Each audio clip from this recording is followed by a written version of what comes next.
Hi, good morning, everybody. I'm here. My name's David Doibelbeis, and I'd like to run through a presentation I recently gave about the standards of practice for ELT, judging all teachers according to one standard. And I'm going to talk a little bit about the messy world of TEFL, teaching English as a foreign language. I'd like to thank the Bridge Education Group, Bridge TEFL, for affording me the time to make this presentation and present it live. And let's get on with it. So let's talk a little bit about ELT and our beliefs about English language teachers. So to begin with, as I said, I recently gave this talk in Brazil for Post Estácio. Traveled to Brazil a lot of times. I have a long history training teachers around the world, especially what we call non-native English teachers, but I like to call them bilingual teachers. And I'll be using that term going forward. But I will be mentioning non-native English speaking teachers in this presentation, just to highlight really what I think is wrong with the term. There's me teaching in Korea. I taught at a large teacher training institute in Seoul. Seoul Education Training Institute, and oversaw many foreign teachers and also local teachers, training them, over 2,000 of them, to teach English in their schools. And I was part of Teaching English in English program in Korea, designing the program, helping and training teachers in teaching English in English, and then following up with them through mentorship to support them as they try to teach English in English. What I'd really like to accomplish here is, after the presentation, you'll understand why we really need a level playing field. And that's how we should judge teachers, by strict standards of practice and criteria that are not really about race or language or passport, etc. So let's just journey first, before we get to the standards of practice, about this messy world of ELT. You've seen these sort of things, 100% taught by native speakers. I think this is fairly insulting to non-native English speakers. And I also challenge the notion of what is a native speaker in today's world, where teachers travel and connect and live all over the place, irregardless of nationality. Non-native English speaking teacher. Why do we define a whole group based on a negative? I just really find this stunning, and I think we should stop using that term. What is real English? I just don't get it. All these terms like real English, a real teacher, native teacher, authentic English. Let's quit the jargon, okay? And let's move past the dialectics. You've seen these guys and these girls on YouTube all over the place promoting native speakerism. I really think there's a lot of issues involved around this, but our professional discourse has to move away from this concept of native speaker. Love how you sound, love who you are. Your actual goal as a student is to sound like the best and clearest speaker in your language group. Forget the term native speaker. This image always gets me, and you see it all the time. She's the doctor, and if you have an accent, you have a disease, and she's gonna, clear it up, give you some medicine. I think it's really insulting. But you see what lengths we've gone to, and we don't even see these messages around us regarding native speakerism. Native writing. Writing's a fairly difficult thing, no matter even if you've grown up with the English language. I don't know what a native writing is. I really just do not know. This is beyond me. Jobs.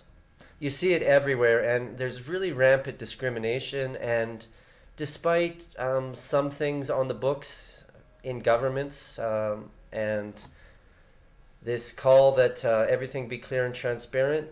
Governments don't enforce their own rules. So you see it time and time again when most of the teachers in the world are non-native.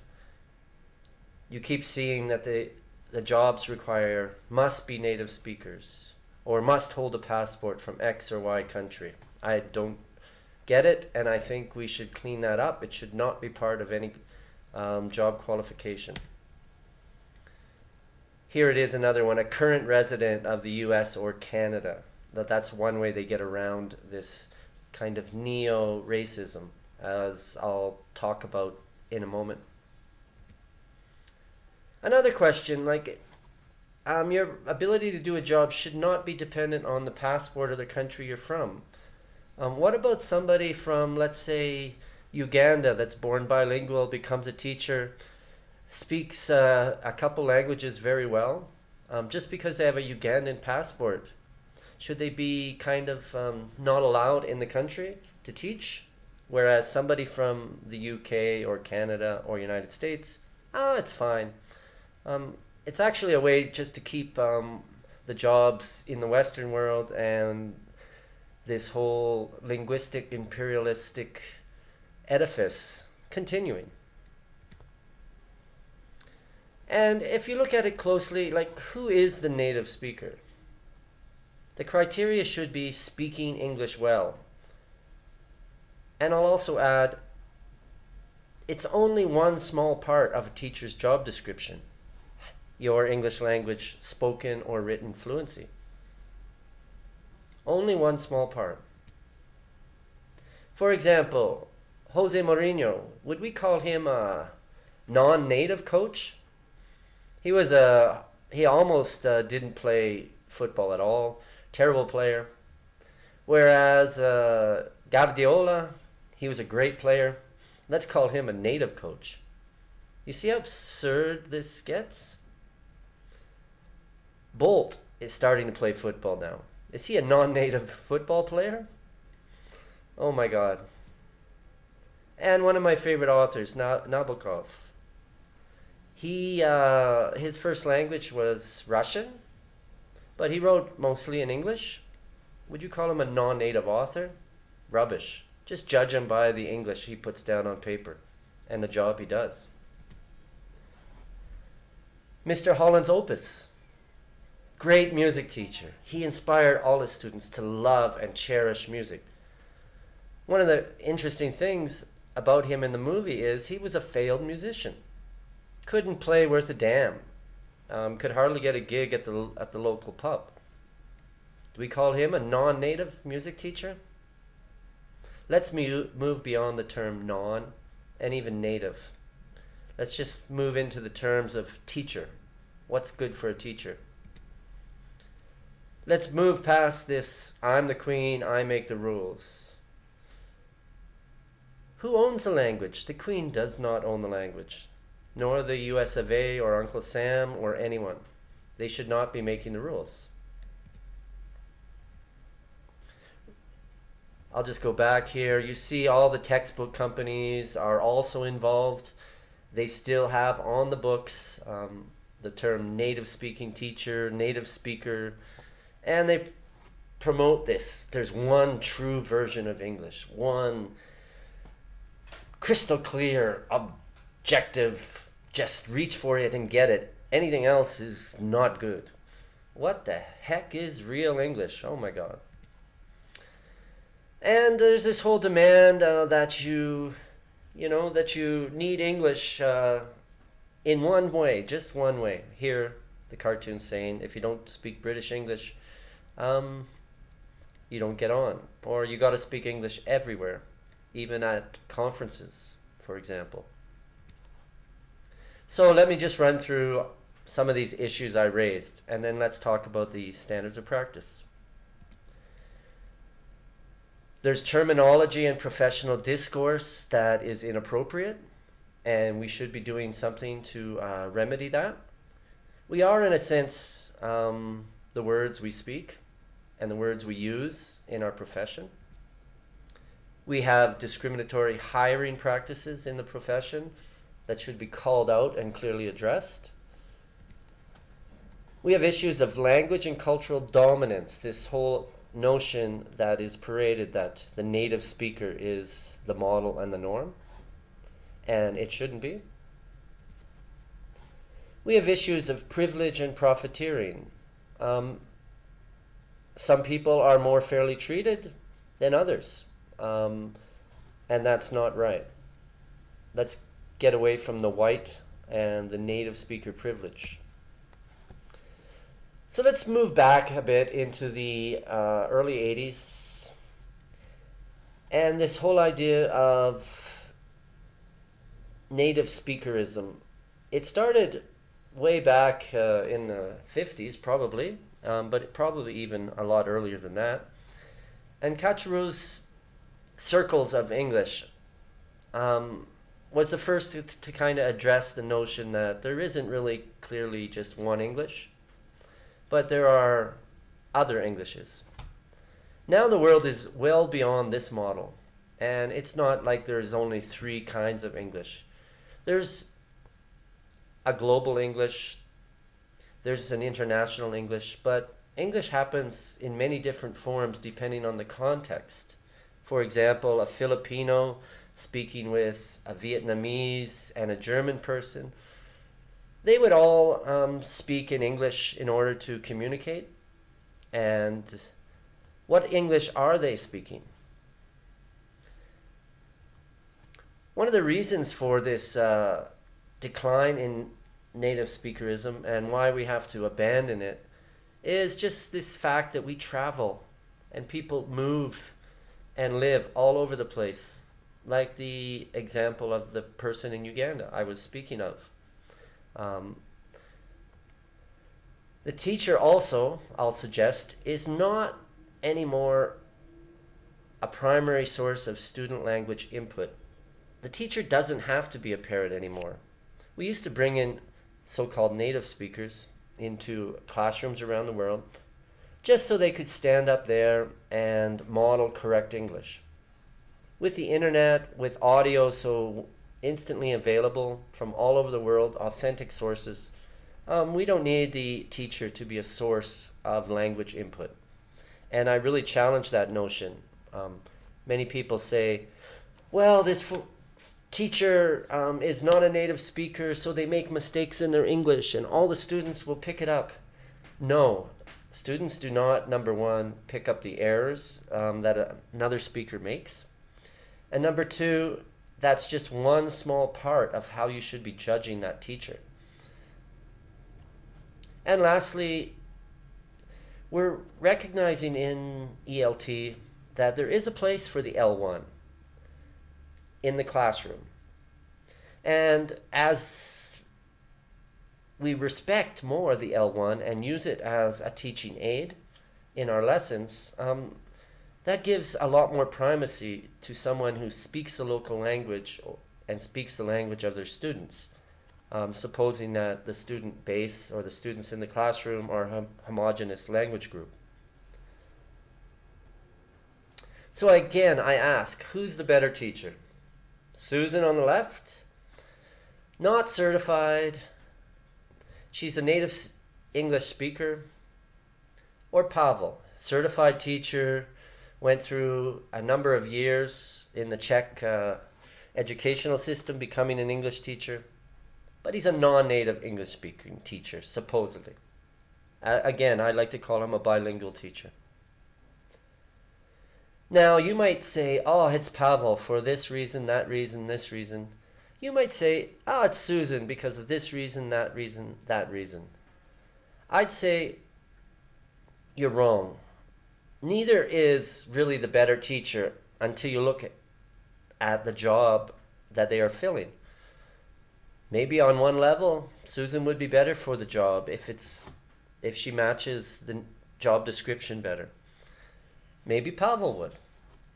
But we have to judge things situationally, not with these great broad strokes of non-native bad, native good, backpacking teacher bad, non-backpacking local teacher really good. Let's go beyond that and look at what the job description is and what the teacher needs to be able to do in the classroom. Often you get these comparisons, and I'll just run through the standard ones. But again, although many of these may be appropriate when you look at one particular person or one particular context, when speaking of these as always and generally being correct, I think they're wrong. Usually the native speaking teacher is deemed to have better pronunciation and accent. Not always correct. Think of someone from Newcastle. I have a hard time understanding them, but I love the sound. Intuitive knowledge, they just know the grammar, they just know all the words. They have this deep cultural knowledge of their own culture. I call that one out too. They have idiomatic fluency, they know all the idioms of the language, like, 2 bricks short of a load, or if pigs could swim, things like that. And there's this assumption that the students want them as teachers. And I disagree with that. Students in general, and the research shows this, just want a competent teacher. And once the institution puts their faith in a teacher, they like their teachers, and they understand and bond with them and believe them as good teachers. Non-native speaking teacher, well, they're said to have this experiential knowledge. They've learned English themselves, and they understand the requirements of learning a language. Of course, they know the students L1, but that's presupposing all the students speak the same language. They have a strong understanding of grammar, mostly being raised through educational institutions that had a grammar syllabus. Permanency. It's often said that, hey, the native speaking teacher just comes and goes, and the non-native speaking teacher is there for the long term, and that's a strength. I think that's false, definitely, too. I know a lot of native speaking teachers who've lived decades in other countries teaching in that context. And lastly, students see them as real teachers. When it comes down to it, their teacher has been trained, approved by the local school boards, and the native speaker hasn't. I kind of find that false too. I know so many native speaking teachers like myself who taught in other countries but were highly educated from their own home country. But again, as I said, in a general sense, these are all wrong. They can only be applied very specifically and in a very local context. So let's stop, even though that's contradictory, with this divide. And let's just look at the qualities needed to be a great teacher and judge each teacher, no matter what, by those same qualities. Run through this. A few more comments, and then let's get to the standards of practice. I really like this quote. Efforts to define native competence or native-like proficiency have yielded inconclusive results at best. This gives the progressively minded applied linguist one more reason to claim not only that the native and non-native speakers have equal rights in using and abusing the English language, but also that there is no use in setting up 2 separate categories. So abandon this concept of nativism, native speakerism. And you'll see some institutions are moving away from this whole native speaker model. The CEFR has recently removed native from their descriptions, and that's to be applauded. We need a lot more of that across the board. Another quote, Adrian Holiday talks about neo-racism, and he describes how the term native speakerism arose in the 50s as a way of kind of keeping the jobs to the good old boys club in the foreign aid industry. So they would be able to hire just whoever spoke like them and really keep the jobs and the money circling around. And this was picked up on by a lot of other corporate entities, and then eventually governments as a way of kind of marketing this cachet of trying to be like the West. And you'll see it in a lot of foreign teaching contexts where they try to model the same teaching methodologies as the West. And Adrian Holiday rightly calls this neo-racism. Neo meaning they don't want to be overt about it, but they set it up so that it just functions without anybody realizing it, but invisibly it is still racism. So we're all to blame, though. Let's not blame the Western imperial powers or some corporate conspiracy. We all have fallen into this trap of not seeing the issues clearly. We all are to blame. So let me run through these clear standards of practice that I believe we should just apply to each teacher and judge each teacher whether appropriate or not appropriate to the job. And we've seen TESOL and we've seen the British Council come up with standards of practice for English language teaching. I think they're not broad or specific enough. When I read them, there are a lot of gobbledygook. So here's what I recommend, and these are from the National Board for Professional Teaching Standards in Virginia, United States. 1, teachers are committed to students and their learning. Teachers know the subjects they teach and how to teach those subjects to students. Teachers are responsible for managing and monitoring student learning. Teachers think systematically about their practice and learn from experience. Teachers are members of learning communities. So, teachers are committed to students and their learning.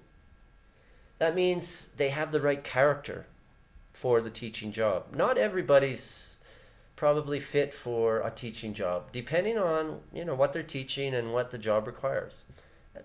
But they have to have the right disposition for the job. And they also have to understand teacher expectancy. It's a very fundamental feature of a teacher that they have to believe their students can all achieve and learn and master the content and the learning. Rosenthal did some great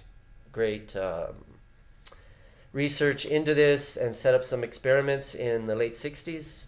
And he found that, when he gave teachers different levels of students and told them, hey, you have all the so-called dumb students,